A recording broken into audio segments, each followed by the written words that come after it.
Before we get the podcast going, I wanted to let you guys know that the Home Service Millionaire book is available now at homeservicemillionaire.com/success.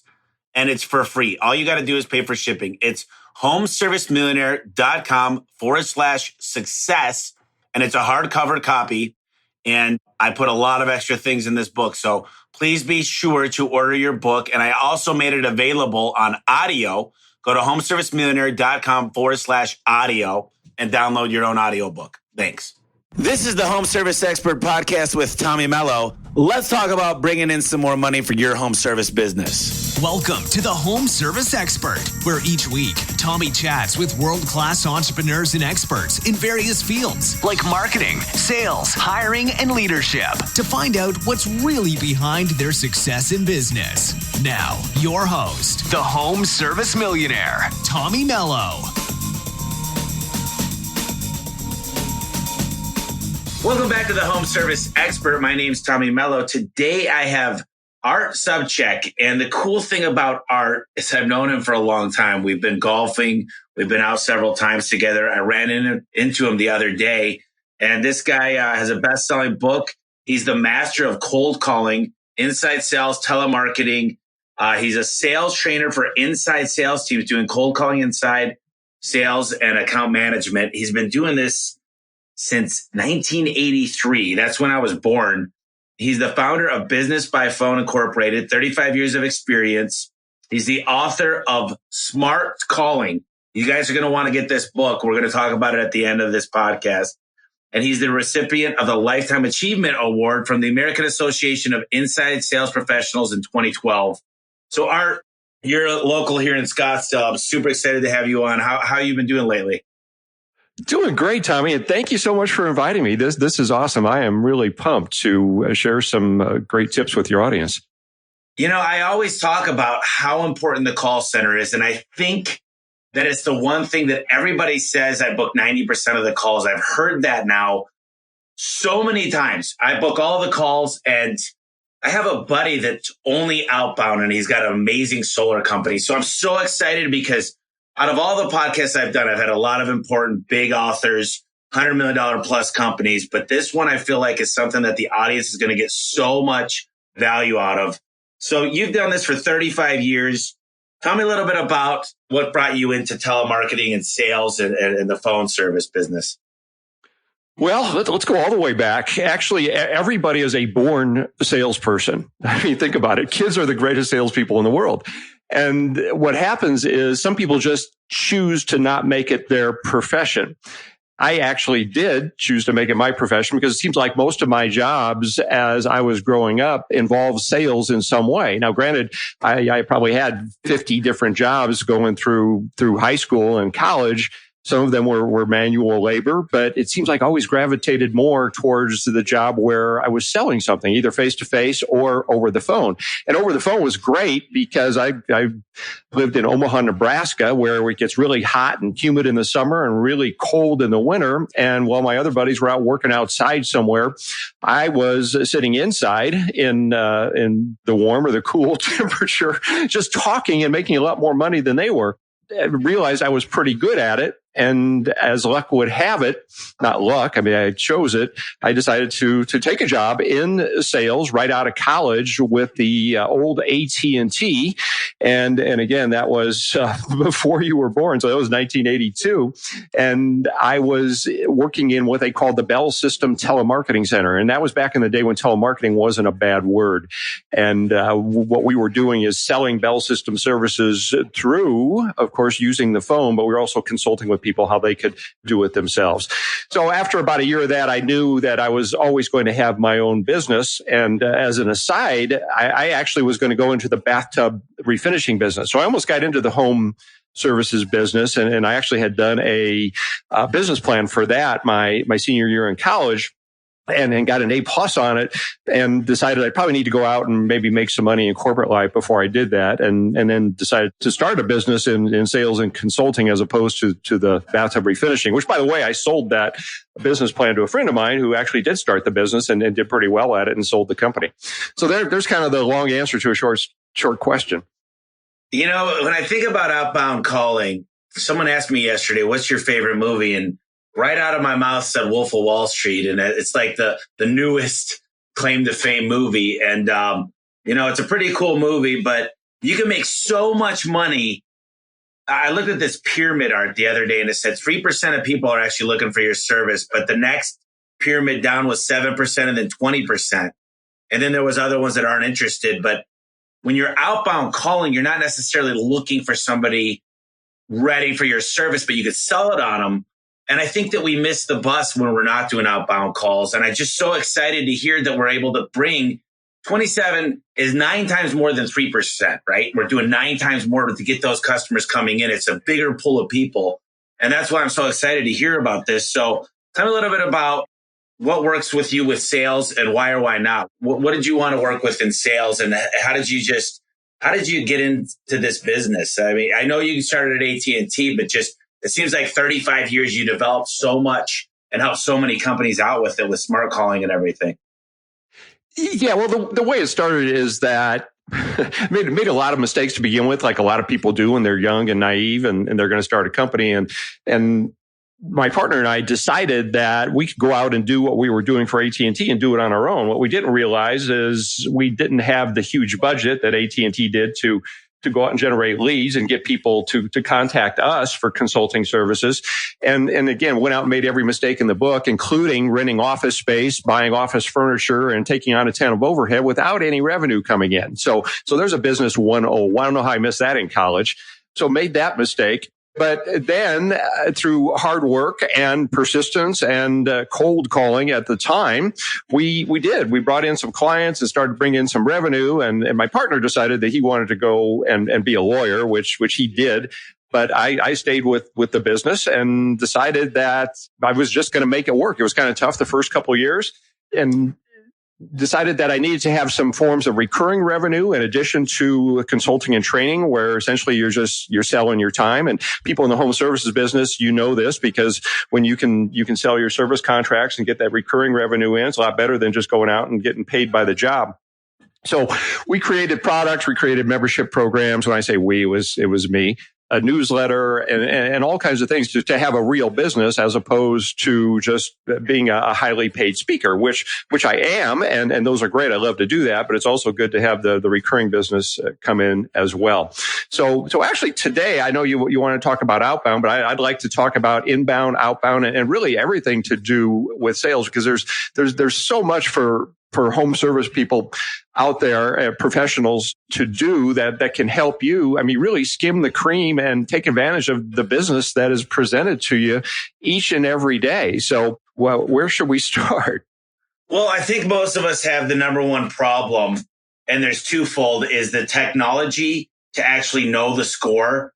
And actually, I always say monitor KPIs and know where the score is, because you can't win the game if you don't know the score. And then how to recruit, train, maintain, and continue to develop people. So I want to talk, and this isn't inbound or outbound. It's setting up yourself for success and then getting the right people. So let's talk about how you do that first. Yeah. And I got to tell you, I'm not an expert in recruiting and hiring and all that. There are people who are. My expertise is the what to say, how to say it, and all those things that surround that. So that's where I'm going to be of the greatest value to your audience here. But one thing I will suggest to anybody that's hiring anybody is that don't go cheap, because the people who are representing you on the phone, as well as the people out there doing the job, but think about this: the people who are representing you on the phone, these folks can either make you $1 million or they can cost you $1 million. And the cost part is something that a lot of people don't think about, because every time that phone rings, number one, you've already invested a lot of money to get that phone to ring. And again, I mean, you well know, because you're all over the numbers, but some people aren't. I mean, what is the average cost of a lead to just get that phone to ring, Tommy? I mean, it's over $100. It really costs $100 to get a real customer to call with an inquiry. And That doesn't surprise me, but that might surprise some people who don't even realize it. I mean, they spend the money on advertising and it hurts. And in some cases, they look at it as an expense as opposed to an investment. But then they're going to scrimp when they're hiring somebody who's going to be handling, who knows, anywhere from $100 to maybe a couple $1,000s worth of leads per day. And in my mind, why wouldn't you invest the time and the effort and the money in the people who are going to be handling that asset?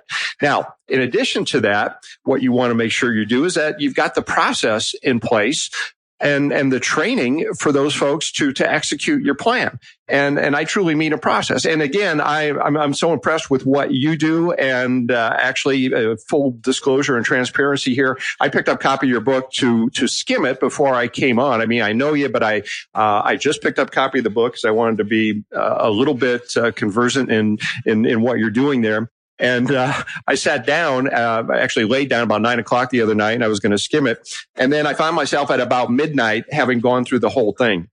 So I am really impressed with what you're doing there. And I think if people out there just did a fraction of what you suggest, you're probably 100% more successul. But the thing is here, with having a process, I mean a step-by-step process. I mean, if you have guys going out there doing whatever type of service that you do, if they're going to be fixing something or installing something, you probably have a process. I would assume most of you do.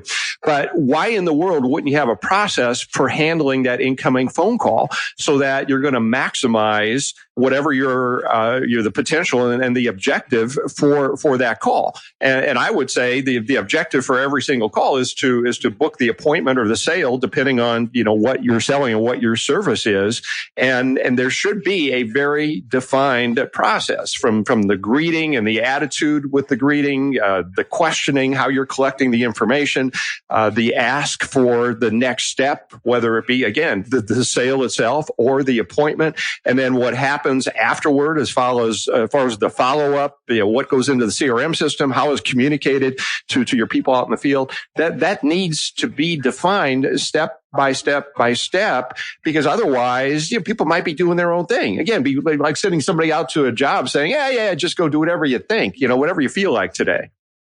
Yeah, that's exactly what I say. I mean, I've talked about a lot of things in the past about like lead generation. And sometimes when we do lead generation, we give a company a lead. The predictable answer from them is these leads aren't very good. But I feel like a lot of people don't know how to work leads. They say, oh, yeah, Craigslist doesn't work. And why would you use Groupon or Living Social? And I don't believe in this or that because they get enough work. But the fact is, my goal is to get somebody out in the garage with the phone call. That's it. Your job is not to sell it over the phone. We're not a phone sales company that's selling widgets over the phone. Our job is selling the company and getting the technician in the home. And I think that's where we go wrong, is when you get a salesperson that's too salesy on the phone, the likelihood of selling over the phone is dramatically reduced than when the technician shows up and he's actually in there. And I think that's a big mistake. But I know you've got a lot of tips. I mean, you identify yourself in the company, you ask for help, you get the names, if you don't have them, of the person, the key to success, the justification statement. So let's go through exactly some good phone tips that home service professionals could apply right away, right off the bat when they hear this. Okay. Well, let's start with the incoming call, first of all, because again, $100 a lead or whatever it is that you're paying for this is absolutely a gold mine. And I think when I said, if you have the wrong person and they're not doing the right things, it can cost you $1 million because, I mean, you don't know. And if you give somebody a quote, they just go somewhere else. A lot of people don't even realize what that is costing them. The quick story here. I was speaking this was years ago, for a satellite dish company. And this was, you were probably just a kid. You remember those huge satellite dishes that were like as big as as big as a house? Yeah. So that used to be a deal. So I was speaking to their association, and the guy that was speaking in front of me was actually from Domino's, and he was one of their directors of marketing.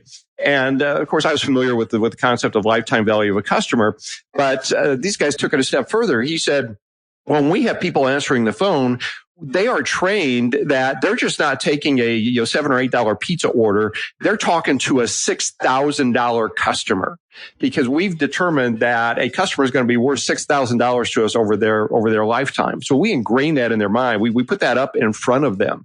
And I would suggest that everybody listening to this do the same thing with your people. So the mindset is absolutely critical. Also, something else regarding mindset. I mean, train your people to service people, not process them. What I mean by processing is, and I don't even like to use the term call center, because what comes to mind when you think of call center? Somebody overseas that is handling, multiple calls and they're judged based on how quickly they can get somebody off the phone. I mean, come on. I mean, let's get serious here. Again, think about this. $100 lead. What's your lifetime value of a customer? These are all things that people need to keep in mind when you're putting your whole process in place. So every single call needs to be serviced, not processed. Now, the little things here, some of these are just so obvious and they make so much sense, but think about the first 3 seconds of any human interaction. People are forming impressions of us within a couple seconds. Now, of course, in your business, people have probably already formed some impression. That's why it's so important to do all the things that you talk about in your book. I mean, everything contributes to the experience. And everybody listening to this, you guys aren't in the home contracting or sprinkler or, garage door repair business. You're all in the experience business. People are going to choose to do business with you and continue to do business with you based on the experiences that they have all throughout the process. And again, there are certain things that you can control prior to somebody contacting you. But one thing we don't know is what kind of frame of mind is somebody in when they call. Regardless of what that is, we got to make sure that our goal is to put them in this positive, receptive state of mind. And anytime you've called somewhere, that's not always the case, right? I called, I can't remember what it was the other day. I mean, I think it was the cable company. Everybody's got their own cable company story, right? So, I mean, it sounded like I just woke this person up and they were a little pissed off that they had to answer the phone. And I mean, you think about it, and of course I had no choice because I had to deal with them. But in the case of everybody listening right now, there are tons of choices, and you want to make sure that you are the one that they're going to choose. So the greeting absolutely has to put somebody in this positive, receptive state of mind. And then, and of course, their tone of voice has everything to do with that. And I would suggest as part of your training, you just simply drill that. I mean, you practice that.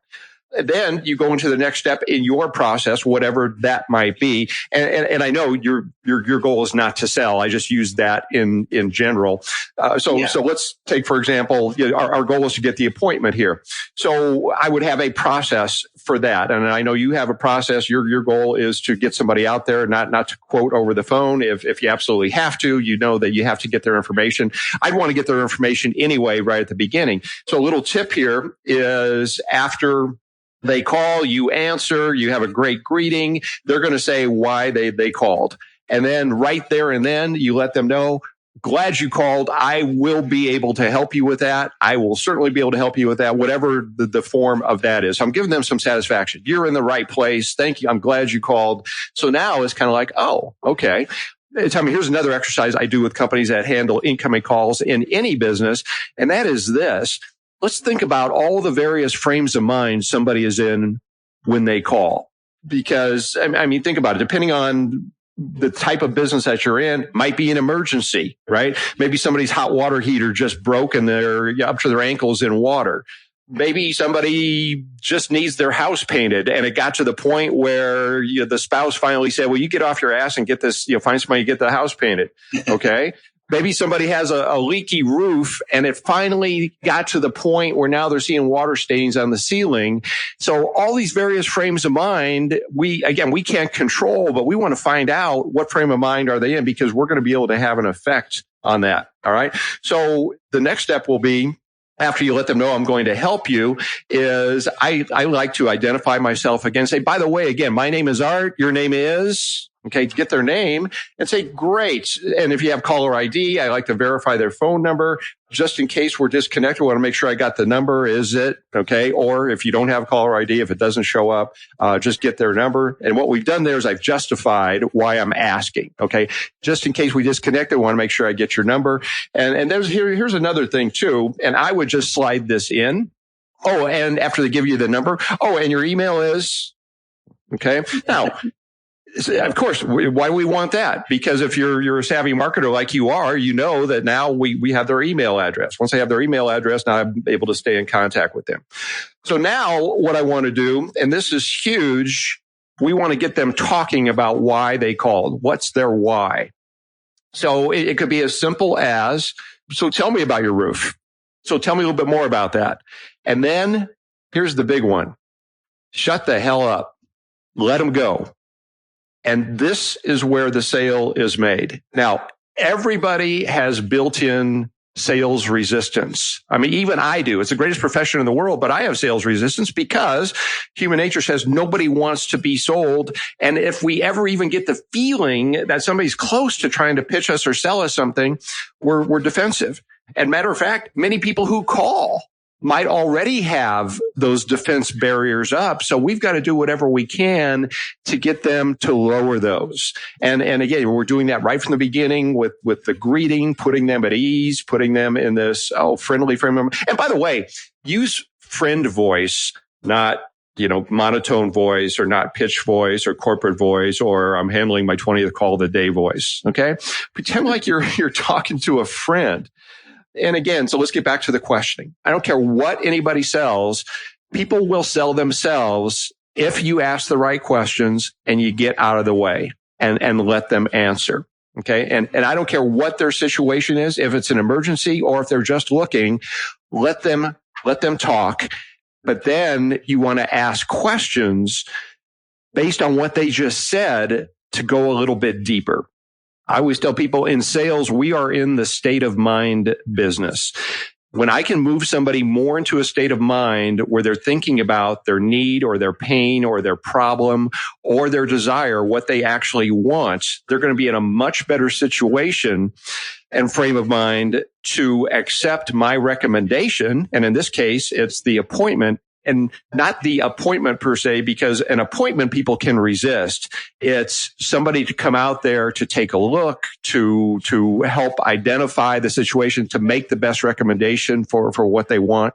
That's really what they're looking for, right? So again, I would train your people to be great listeners and questioners. And now here's the great thing about this, Tommy. We do this every day in normal social conversation. So here's an example. If you and I are just having a beer and I said, oh man, we're really excited about going on our weekend trip next week, what would you say? Where are you going? Yeah, of course. Yeah. No, wait a minute. As a sales professional, you tell me you wouldn't say, oh really, weekend trip? Well, let me give you a number of recommendations and a price quote. Yeah, you'd be super empathetic. And that's the one thing, like if a true friend calls you up and says, man, my roof started leaking, you wouldn't say, okay, that sounds horrible. I could probably get someone out. You say, wow, really? What room was it leaking in? And that's what I found is a lot of times we do jump to that conclusion. But if you let people elaborate and they go down what I call a pain funnel, and that's when they go, I need your help. And if you're listening, people like to do business with people they like. And when you ask a lot of questions, like win friends and influence people, they like you all of a sudden. I love what you're saying right now. This is absolutely gold right now.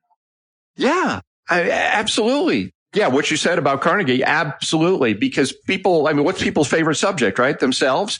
So if you just get out of the way and don't think about what you want, crawl inside their mind and think about their world at this point. Empathize with them a little bit. Pretend like you're talking to a friend. Because if somebody said, oh man, my roof's been leaking and geez, it's causing some water spots, you probably wouldn't say, oh, really? Well, let me tell you about my roof. Well, actually, maybe some guys would. But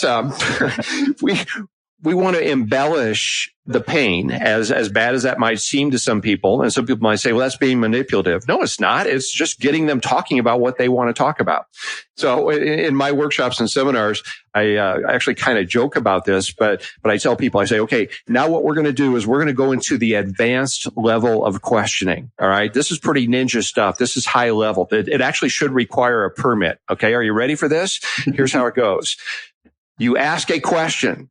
All right. You get your first answer. Okay. Here's the ninja stuff. Here's what you do next. After they answer, you ask the next question. Oh, you hear that? I can hear it out there. Mind's blowing. Yeah. Oh, wait a minute. Let me add on to that. You ask the next question in direct response to their answer, not the next question on your list of 10 questions at the call center on the call center evaluation form. It's like, yeah, I've got some problems here with my roof, and it's gotten to the point where we need to do something. Oh, really? Tell me about that. Now what's going to happen? They're going to tell you about it. Now, here's the benefit of asking these next level questions. Two things. One is you're getting better information. And by the way, you need to train your people to be writing down these emotional trigger words. Anytime somebody says, need to do something about, concerned about, it's causing us some problems, it's costing us, everything they say after that, you need to be writing down. Why? Because you're going to be able to use that when you make your recommendation. Because when I'm making my recommendation, I can say, well, I hate the fact that it's costing you an extra, $200 on your water bill because your sprinkler's leaking. Here's what we're going to suggest. Okay. So now, people aren't going to argue with what they just said. I mean, people can object to what you say, but they're not going to object to what they say. So here's a high level questioning technique. It's 2 letters.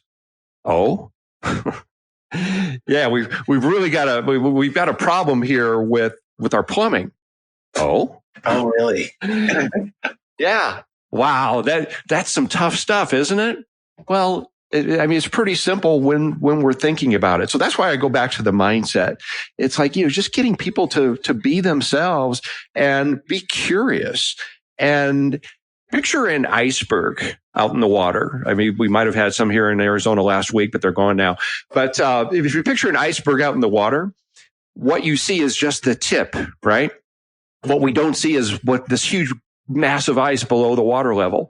When somebody gives you their first piece of information, when somebody calls you and they say, yeah, I'd like to get a quote on, or looking for this, or like information on whatever, they've just given you the tip of the iceberg. What we don't have is what's below the water level. And I call that the reasons why they just said what they did. They're going to buy because of the reasons, not because of the first thing they tell you when they call. And too often, service people will take that first call and they say, oh, okay, well, yeah, we can get somebody out there, or we can give you a quote, and we're going to charge you a service fee. And now somebody's thinking, okay, yeah, pretty much what I expected, right? So let's get them involved. Let's get them emotional. And by the way, when you're doing this, you're actually preventing objections from coming up in advance. People, I get this question once a week. What's the best way to overcome objections? Well, you don't want to overcome objections. How about if you prevent them from coming up in the first place? And how do we do that? By not pitching something they're not interested in, or not pitching before we've established what they really want and what they're going to value. This is powerful. Yeah, I think that's the biggest mistake. Like what I do at my office is I've got priority 1 through 5. Priority 1 is if you can't get out of the garage. But too often we jump into that. And basically, if you ask these questions, and I like to leave vague questions, because if I say, is the door blinking at the top? What they do is they say, yeah, what does that mean then? And now we're diagnosing it, and now it turns into a sales where we're evaluating it. Now they could call around. And the biggest thing that I do to close, and this is why I like level 1 and level 2, because level 1 for me they're not allowed to give prices, but I assume the sale. And by doing that, and you can tell me what you think, because you're the expert. I've done well with it, but I don't know if this is the right way. But I say something like this: Art, you're asking me a lot of great questions. Let me ask you one. What are your cross streets? And you'll say, Shea and 94th Street, whatever.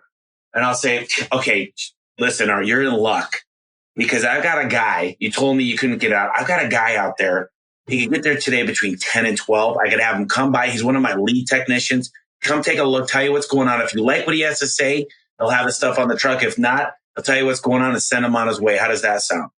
And that way I just made the fear go away of what's going to happen. How's this going to work? He's already in my area. He could be here soon. Okay. Have him stop by. We'll see. But it's a non-committal appointment.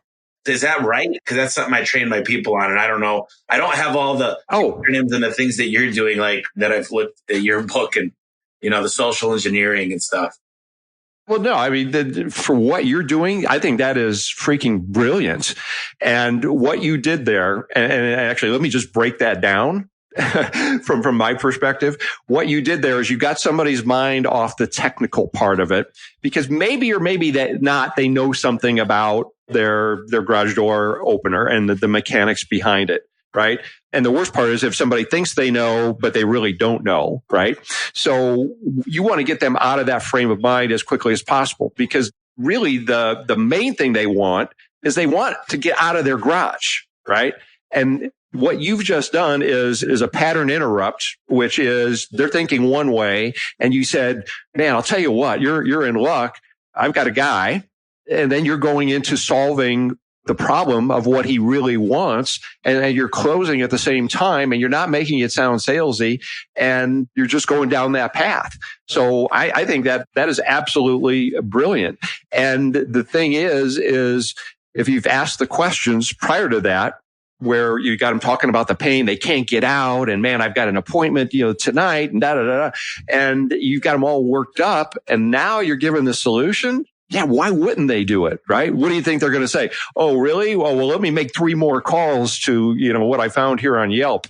No, I mean, you just solved their problem right now. Yeah, and it's non-committal. And I got to say, my mom used to answer the phones. This is 5-6 years ago. And my mom used to laugh. She'd laugh and she'd say, I'm from Michigan and the weather, and she'd BS with the people. And when I showed up to the job, when I used to run these calls, the people would laugh at me when I'd walk up, and they'd smile and they'd go, whoever that gal was represents your company so well. I didn't tell them it was my mom, but the job was so much easier for me. It was like, if the CSR loves the company, and I hate to use CSR as well, because that's such an acronym and that just degrades the people and puts them as a number. But that's just the terms we use. And I want to learn what else to call it than a call center. But there was a couple gals that used to work here. When I knew I was running a call that they booked, I felt like I was more set up for success. The customer already had a great taste in their mouth of who we are. And it was so much easier for me to do my job, get the conversion, get my average ticket where it needed to be, and make the customer satisfaction a 5 out of 5. And I think that's something that goes so undervalued. A lot of people that I talk to are like, we have a 90% booking rate. Then I listen to the call and I'm like, they're very good at booking calls, but they're not good at setting the technician up for success. Does that resonate at all with the people that you've heard in the past? Oh, yeah, absolutely. I mean, the whole thing is a process from the very first moment that the call is picked up, all the way to the point that the technician arrives. I mean, it's all one. I mean, it's not like, okay, we got the call, then we set it up, then the technician arrives. I would say the absolute worst thing that could happen is if a technician just simply gets a name, address, and phone number on their phone, and they show up. And I know you do tons of stuff, which is awesome. And actually, as a customer as well, I experienced it, and it just blew me away. I mean, I'm getting a text, I'm getting a picture of the guy on my phone. I'm like, who the hell does this? This is awesome. And then the follow up as well. So it's not just one event. So getting back to your question about setting up for success, again, go back to what I said about the state of mind and the experience. So you're telling somebody what to look for and what's going to happen. And there's a psychological term for this. I forget what it's called, but people will look for what they expect. Like if I told everybody here, like, let's say if you're in an office complex, go outside and look for red cars.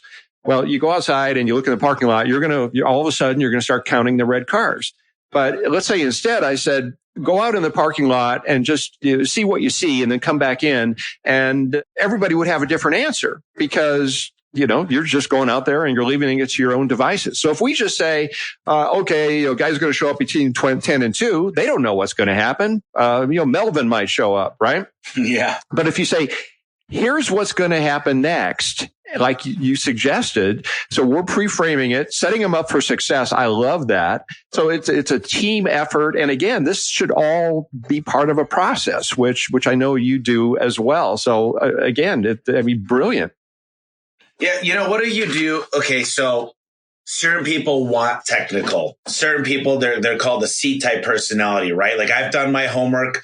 I've done everything I need to do. And they call you up and they say, Art, I pretty much know what this is. And I don't believe in overtraining your call center, or I don't know what to call them now, but your people on the phones. I don't know if you want to teach them so much technical to where they're kind of evaluating it over the phone. So do you believe in like a level 2 I'm asking you questions here and I don't know, you've worked in the home service space, but also insurance and car sales and everything. So, but whether it's a transmission, you're calling up and you're saying, listen, I think my transmission going is slipping out of gear. What's the right solution to not give too much information when they're asking technical questions?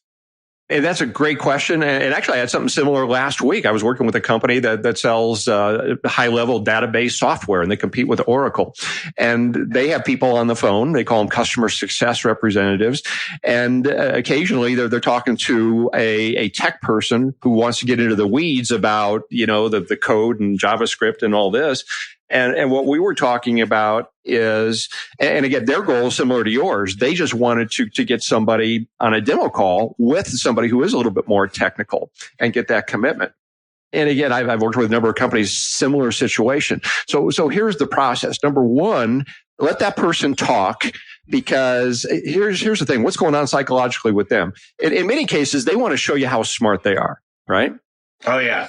So let them talk. They say, well, I think it's, my muffler fluid is bad and this and that. It's like, okay, you tell me a little bit more about that. Okay. Well, great. Sounds like you know a lot about this. And then here's the key. The person becomes the person, and they admit, they say, actually, you know what? I'm not the technician here. Matter of fact, I'm the person who's in charge of making you happy and smile, or how you let the personality come through. But here's what I'm going to do for you. Using really what you had just said earlier, you're in luck, because what we're going to do is this. We're going to send out one of our best technicians, and he's really good. Play him up a little bit. And what you guys can do is talk a little bit about your problem, and actually it'll probably save time, because it sounds like you've probably got a pretty good idea what it is, so you won't have to go through the whole process. And then what he'll do is either confirm or actually make some other suggestions that he might see as well. So let's do this. I've got between 10 and 2 today. Yeah, I'm in. Yeah, it's that simple. And it's assuming the sale. And this is such a huge deal, $100 a phone call. And you're right, we don't pay enough. We skimp out. One of the things I always talk about, Art, is we'll spend, for me, over $300,000 a month in marketing. But then you look at it and you'll say you spent what? You do 3 Craigslist ads. You spent $35 3 times. So you spent $115 or $105 to get a new call center person. So often we don't market to get the right people in. And when you get the great person that actually enjoys it and has fun with it and enjoys talking to people, then there's that happy medium of how long they're going to take on the call. But, if you really figure out, there's an opportunity cost. Yeah, it cost me $100 to get the call. But let's look at this. My average call is $450. So if I miss 10 calls, I lost $4,500 that day. Not to mention, I've got technicians calling me going, dude, I've got a house payment, a vehicle payment. I've got 2 kids at home. And because you guys aren't answering the phones properly and setting me up for success, it's making me fail. And not to mention, that's the first thing they hear when they call. The first thing they see is the advertising, and that's how they got all your information. And then the first thing they hear is, thank you for calling. How can I help you? And it's like, holy cow, it's so bad when that happened. And I just think there's nobody listening right now, I don't care who you are, that can't gain a lot from being better on the phones. And if you're using a coach, if you have somebody you're already using, if you don't measure it, and you don't look at it, and you don't make sure they're asking the right questions and listening, active listening versus hearing the customer, And I just think these tips are amazing because shutting up is half the battle, right? Like being quiet, listening and saying, oh my gosh, Art. Huh, that's happened to me. I remember 2 years ago that happened to me and it was a nightmare. I'm so sorry to hear that. And, another thing is never to say no to a customer because that's a bad word. Yeah, I'm glad you brought that up because there's always a way to tell somebody what you can't do, but do it in a positive way. It's kind of like, do you guys do this? Well, let's say you can't do whatever it was they asked for, but instead, pretty simple to simply say, well, here's what we can do, or here's what we do offer. And now you got them not thinking about what you can't do instead of what they will get. And, by the way, that's a great sales meeting activity as well. Just throw out a bunch of things where normally somebody says no to and tell them they can't say no. Tell them that they have to answer in a more positive way with what will happen, what you can do, what you do offer instead. What we used to do, Art, is let's play this for a second. Ask me a question, then I'll tell you the game. Hey, Tommy, can you get a guy here within the hour? That's a great question, Art. What's going on out there that you would need someone out in the next hour? Oh man, I've got a leaky faucet here and, I'm thirsty and I need a drink of water. What kind of faucet do you have? Let me just tell you this. What we always try to do here, we used to play this game. We don't play it as much, but whatever anybody asks, we bet $1. So we'd walk up to somebody if we knew we were playing it and we'd say, you got to answer a question with a question. And when you learn to do that, you're always winning because he who asks the right questions and you can mold it into whatever way you want. It's so powerful and it's hard to do for a lot of people. But if you can answer a question with a question, I find that you can control a conversation and move it wherever you want. And it's tough to do sometimes, but it's fun. Well, it is. Yeah, but I mean, think about it. Most people are conditioned to communicate in a certain way, and this goes back to our childhood. So it is a matter of breaking old habits and getting people to do things in the right way. But I mean, everybody can be trained if they understand why, and you give them what to say, how to say it, and then you practice it.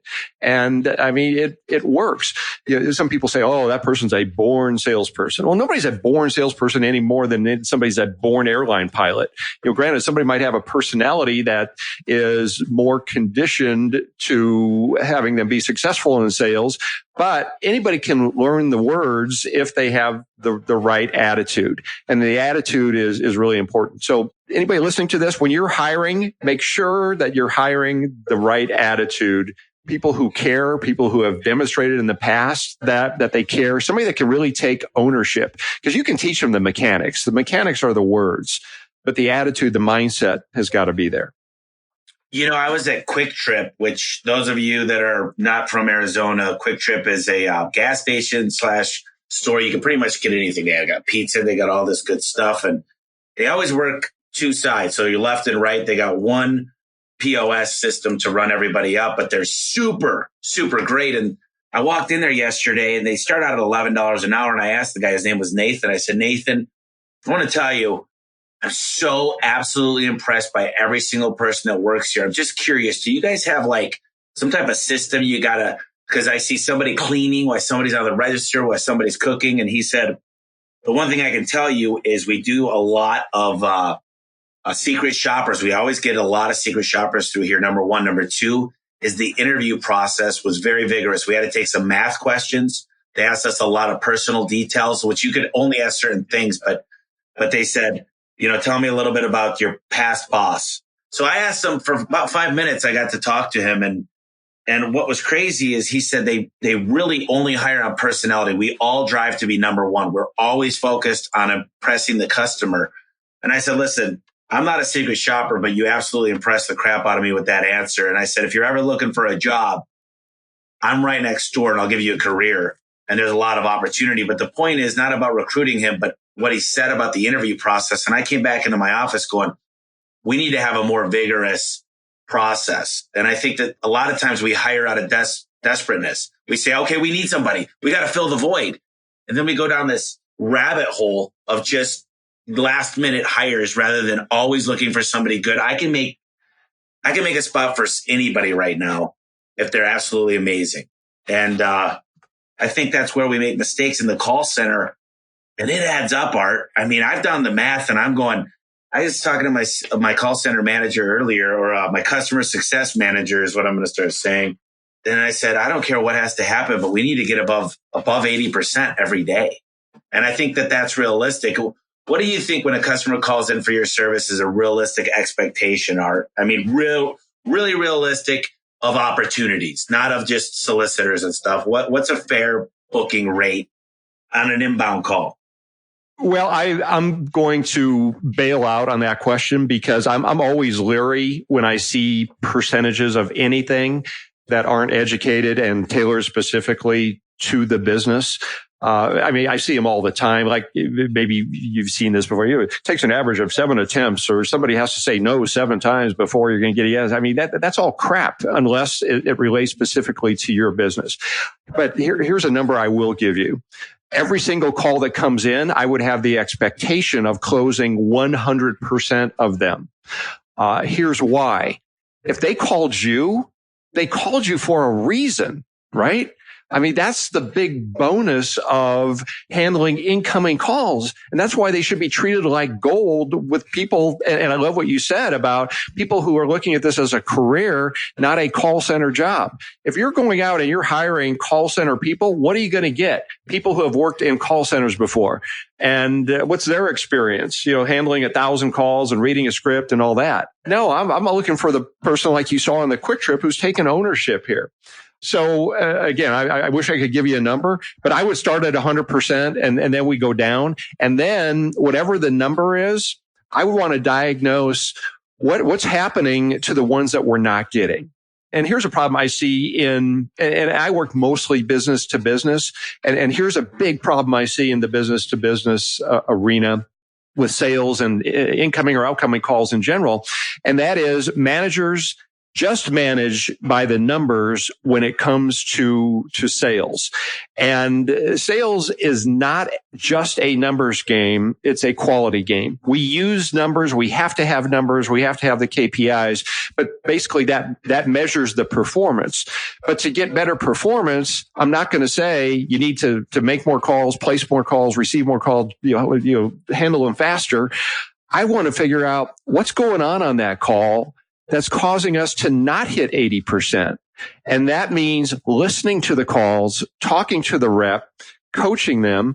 And managers who don't do this, it would be like a baseball manager never watching the game or tape of the game, but instead reading the box score and saying, you guys got to go score more runs. We need more runs here. We need more runs per game.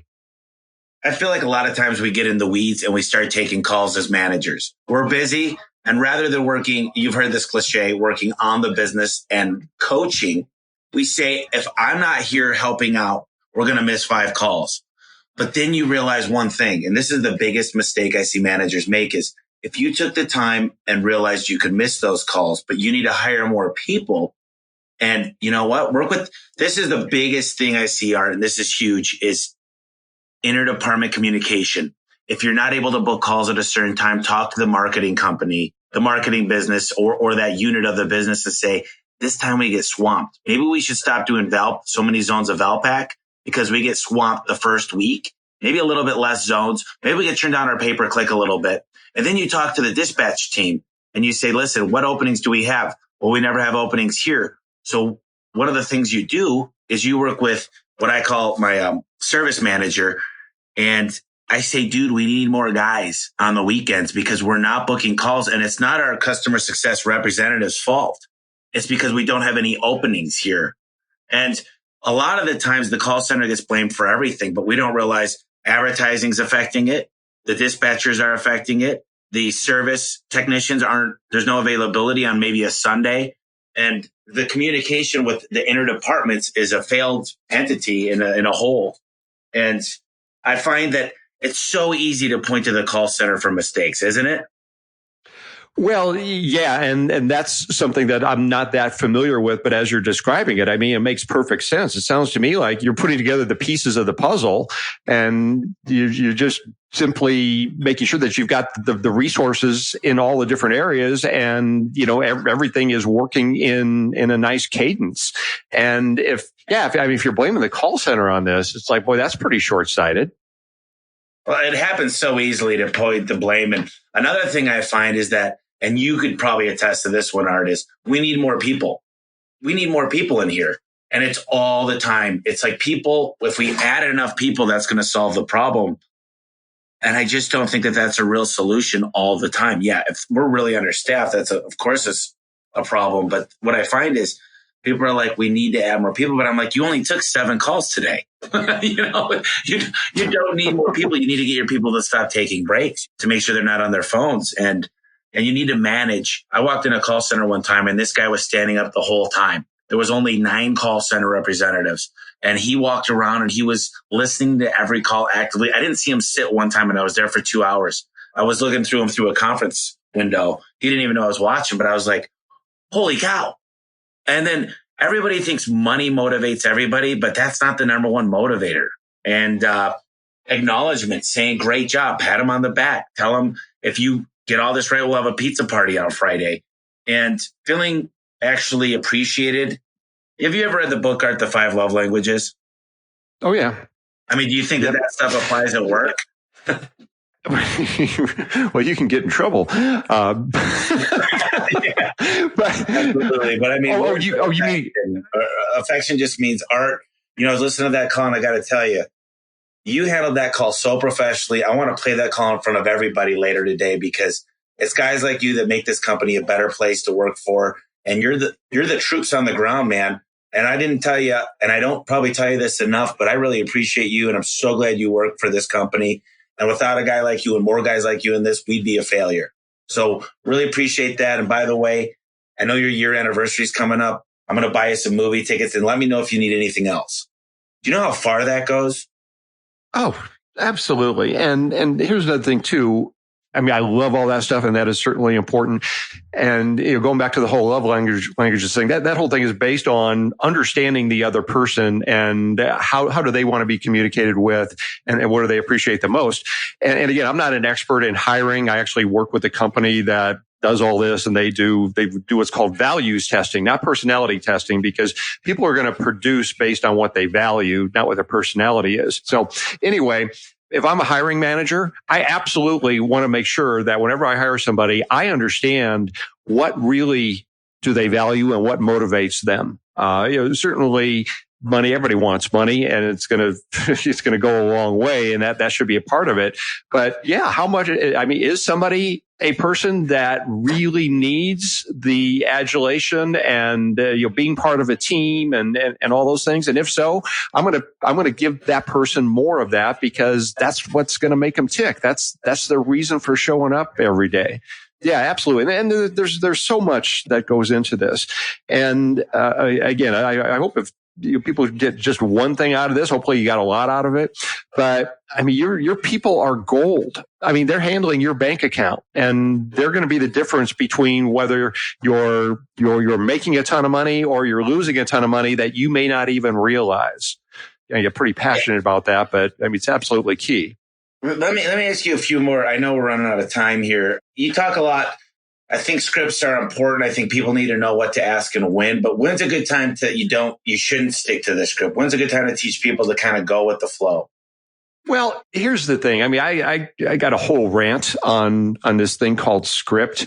And the problem is most people, when they hear the word script as it relates to sales, they're thinking about the telemarketer who's reading from a script in a monotone, in a boiler shop with 1,000 other people in the background. There's no emotion. And if you throw something at them that apparently isn't on the script, they don't know how to handle it. That's not what a script actually is meant to be. The last time you went to a movie, you probably didn't sit there and elbow the person next to you that came with you. And you probably didn't look up there with disgust and say, oh, God, I can't believe it. They're working from a script again. No,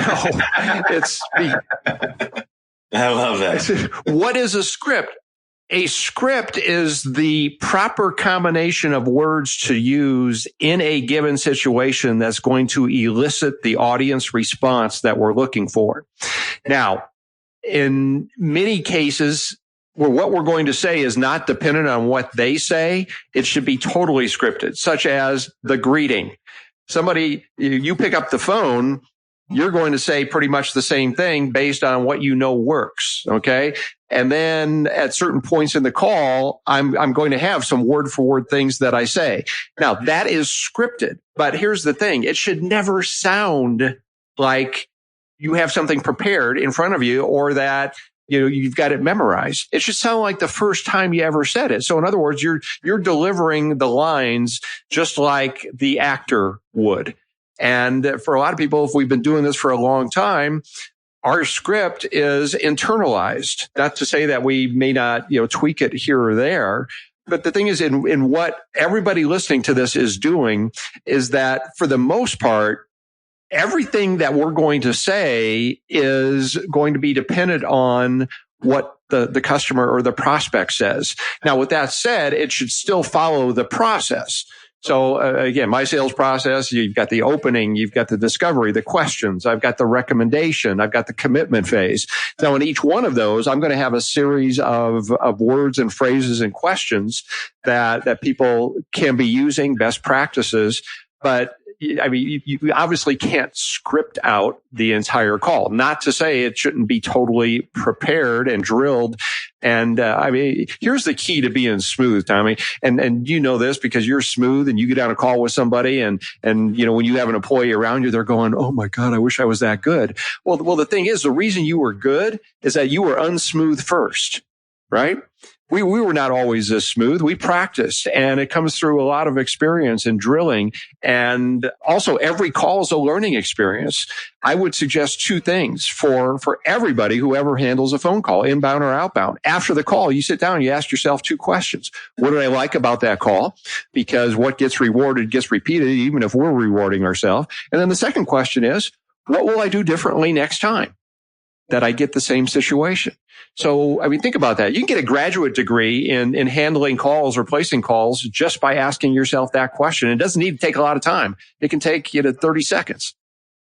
It's so true. And Art, the interesting thing about me and you is I guarantee you, if I threw you at a 911 clinic, if I threw you answering transmission calls, a pizza shop, or air conditioning or water damage, we would both be able to handle all those situations now. And it's about listening and actual listening. And it's just about talking to people and saying, "Oh my gosh, empathy." Empathy is the one thing I feel like is missing a lot in my call center. My guys do a great job, and I don't mean to belittle them, but really just going, wow. Somebody says, "I've been a veteran. I'm 90 years old." You say, "Wow. Thank you so much for what you do for our country." And I genuinely mean that. And it's hard to find people that genuinely care about other people. So building that, and keep going back to the people, Art, but I know I love what you said about the script. And what do you think is the perfect opening phrase? Because I've heard people say, "It's a wonderful day at A1 Garage Doors," or, what, it does sound a little bit scripted. For me, I'm like, "Hi, my name's Tommy. Welcome to A1 Garage Door Service. What can I do for you today?" And it's genuine, but I don't think that's perfect, but it is a little bit my own. But tell me, from the success that you've seen with all the hundreds or thousands of companies you worked with, what is a good opening line that really resonates with people and is different? Well, I'm not sure it's going to be different because it doesn't have to be different to be great. And and I'm not just saying this to build you up, but what you just said is a version of what I always teach for anybody handling an incoming call. And it goes to the effect of, "Thanks for calling A1 Garage Door. This is Art. How can I help you today?" And it's genuine, though. And so there's, I do agree with that. And I think that another mistake you make is some people are named this off the wall crap. It's like, "Hi, this is Chivalry Shocker. How can I help you today?" And they're like, "Well, is this a concrete company?" Because I think it is, but I'm not sure, because they named their company like Bob's Asphalt. And they're like, "Oh no, well, we don't handle, pavers." I think that's a big mistake. So you should, if you're not garage door service and installation, you should probably mention what you do, like America's best carpet cleaning company, because maybe you can put a slogan in there, right? Something that identifies what we do. Yeah, that could probably be a whole nother show there. But I mean, you got all these good stuff. I didn't even get to outbound, but I agree with you that the inbound is probably where most of us lose the most money. And I don't think very much, probably like only 10% of the companies out there are doing a ton of outbound. And there's nothing wrong with that, because if you do a great job, inbound should be where you grow the fastest through referrals and just knowing friends, family, and neighbors. I think that's a big part of it. I want to just kind of taper it off here. I know you got to get going, but I wanted to ask, you've seen a lot of stuff happen in the last 35 years, and technology is starting to really become this large influence in what we do. Where do you think, with Google's automatic voices and AI and everything, over the next 5 years, what should we be thinking about? Where should we be kind of going with all this in our minds and preparing? Well, I think technology is awesome. It's amazing. And if you look at my office here, I've got every single toy there is as it relates to technology. But the fact is that AI sucks when it comes to the customer outreach process.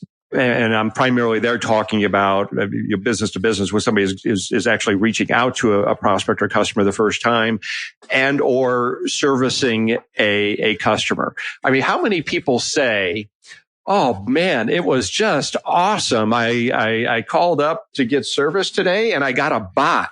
Really cool. I'm so happy." It's like, no, here's the thing. Technology is amazing. And supposedly it helps us to become more connected. But what technology actually does is that it helps us become less connected to people. And I guarantee you, everybody that is listening to this who makes it a priority to service your customers with human beings and do the things that we're talking about and have the human touch, you are the ones that are going to be far and away blowing away your competition. And again, the reason being is that people now are sadly, we're so conditioned to not talking to a human and, reaching a bot and reaching and recording and an email and hoping that we're actually going to get our problem solved. A quick thing here. I mean, obviously we probably have enough material here for 3 more shows, which you'll be happy to do it again. Yeah. But here's just one other point. You mentioned outbound. Here's a tip on outbound. If for some reason you're not able to handle a lead, if it's coming in through Angie's List or wherever through the web, treat that lead like a burning match. I mean, you've got seconds before that interest might go away before they go to somebody else. And I'll give you a true story on this because it happened to me. During the storms we had last spring, I had a huge Palo Verde tree that had just simply uprooted and fell over. And I mean, I needed it, taken away quick. So first thing I did was I went on Angie's List and I'm looking for companies and I find the one that far and away had the best reviews. Everybody loved them, this and that. So I reached out to them. And then I think I reached out to 2 others. One guy contacted me within 60 seconds. I got a phone call within 60 seconds. That guy got the job. Okay. Was he the number 1 guy? No. He was the guy that could get there and do it like within the next day. The other guy, he called within 30 minutes, didn't get the job. Now, he probably had a pretty good plan in place, but I mean, here's the thing. People's interest is going to wane pretty quickly. So there's the thing with technology. There's a way technology can really help you. So if you've got that in place, you get that lead, man, treat it like that burning match. Yeah. And I would suggest on top of that is put someone in charge of that and bonus them adequately. So like I got a girl named Anna here and she's got the app for Home Advisor. And every time that it buzzes, before we get the text or the email, it's got a force notification on there that her phone lights up. She hits the button. She's connected and she gets $5. And trust me, I don't care what she's doing. If she's going pee, whatever she's doing, she's running out there trying to get that $5 because she gets 5 of those a day. That's 25 extra bucks. And I got to tell you something else, Art, that most people don't take advantage of with technology is there's systems with a VoIP situation, voice over internet protocol, where you could have it ring 15 seconds, and then you could force it to all of your managers or your field supervisors to where it rings every one of them at the same time. So if you're understaffed, you could just simply go on the back end of the system and let it ring to everybody and say, guys, it's monitored and it's easy. And what I feel like this is important because it's exactly what you're talking about. People don't have patience. They want to get handled now, and they don't really care as much about the people that want it now aren't looking for the people that want to choose your company are going to keep calling you. They're going to wait, and they're very unlikely to do that. And if they had a Palo Verde fall on their house, I want to tell you, the book is called Smart Calling: How to Eliminate the Fear, Failure, and Rejection from Cold Calling. It's on Amazon. Let me ask you this, Art. What type of ways would I get a hold of you if I wanted to get some of your training, and the guys out there listening and they wanted to just go through some of these drills and the other stuff that you talked about? Yeah, and that book itself is certainly awesome for people that are doing prospecting. That's primarily written for the business to business prospector, and that's the alternative to cold calling. But for people who are just handling calls, I'll tell you what, I've got a ton of stuff just on normal phone selling and sales in general. So I would recommend you go to my blog, which is simply smartcalling.com, and I've got a free ebook of 501 telephone sales tips. That is a good place to start. So, I would actually get that and give it to all of your people out there who are on the phone. And then if you're looking for more, I've got all kinds of stuff. And if you have any questions, feel free to contact me. All my contact information is there on the site. And I've got a podcast as well, which actually I want to get you on because you're an amazing sales guy and offer a different perspective than what I normally do. So my podcast is The Art of Sales, theartofsales.com. I love that. His name is Art, and it's The Art of Sales. That's the only time in my life where having the name Art was actually of value. Is there a few books that you recommend? I usually ask the people that come on the show if there's a few great books that they've read that changed their lives, or just a good read that maybe you'd recommend to someone other than Smart Calling. Oh my gosh, Tommy! If you would look at my office here, I probably got 2,000 books, and I get a couple delivered every day by Amazon, and not counting the Kindle. So one I actually noticed in your resource section, I think you had 10 books that you recommend. And one that I actually try to reread every year is Robert Cialdini's book, which is just simply called Influence. And the reason that is amazing is because it gets into the psychology of why people do what they do. And there's so much that's going on every day that we don't even realize as it relates to our behavior and the choices we make and how we get influenced. And I guarantee, even if you're not a salesperson or a marketer, which you should be, you'll read this and go, oh, wow, I see how that happens, and I see how I can use it in my own business. Yeah, I really think that understanding, I'll tell you real quickly, I know we always run over, but one of the things I like about the book is he's walking through ASU's campus, and a kid walks up to him and says, hey, I'm selling these tickets. They're $10 a piece for raffle tickets. And Robert Cialdini looks down at him and he says, sorry, I'm just not really interested. And he goes, well, look, sir, if you're not really interested, would you at least buy a couple candy bars for $2 a piece? And he pulls out $4, takes the candy bar, sits down at his desk at ASU. And he goes, why in the hell did I just buy 2 candy bars? And he came to the realization that it's hard for people to say no twice. And I think that's super clever. And the kid started out at $10 and moved it down. So the point about that is, if you want your kid to clean his room, say, listen, little Tommy, I want you to clean the whole house, mop the floors, clean the windows, make sure the garage is cleaned up before you go out and play today. And he says, Dad, come on, I'm not going to do that. And he says, I'll tell you what, if you go clean your room, make your bed, make sure everything's put away, I'll let you go play. All of a sudden, that sounds really good. You see what I'm saying? So I absolutely admire that book because it's taught me a lot in life on situations, relationships, and how to deal with customers. But if there's any final thoughts that you'd like to leave with the audience here, we'll close up and I'll let you have the last word. Well, again, thank you so much for having me on. And I would assume, or I shouldn't assume, that everybody listening to this has a copy of your book. And again, I am actually going to buy some copies for some of my friends who are in the home service business. I mean, it is absolutely awesome.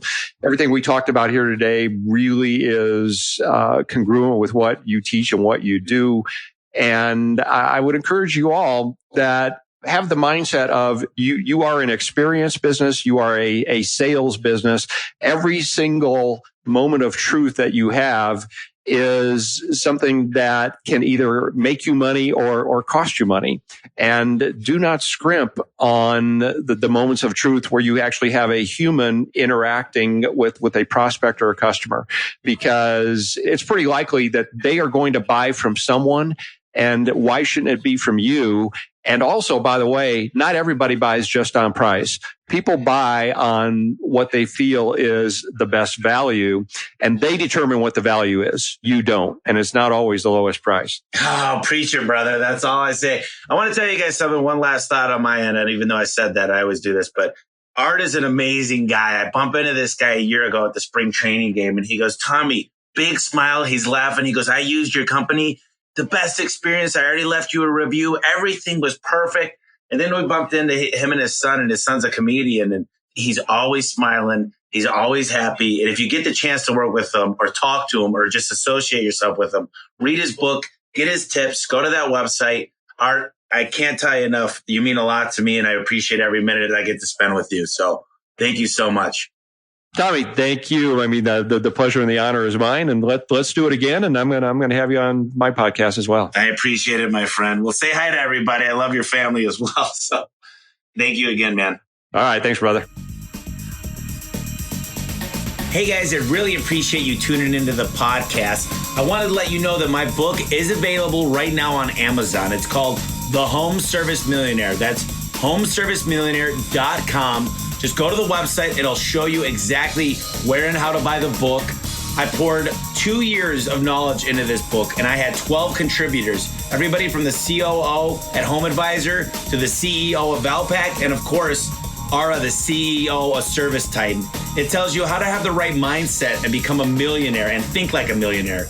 It goes into exactly how to turn on lead generation, have those phones ringing off the hook for the customers that you want to be calling, where you can make money and get great reviews.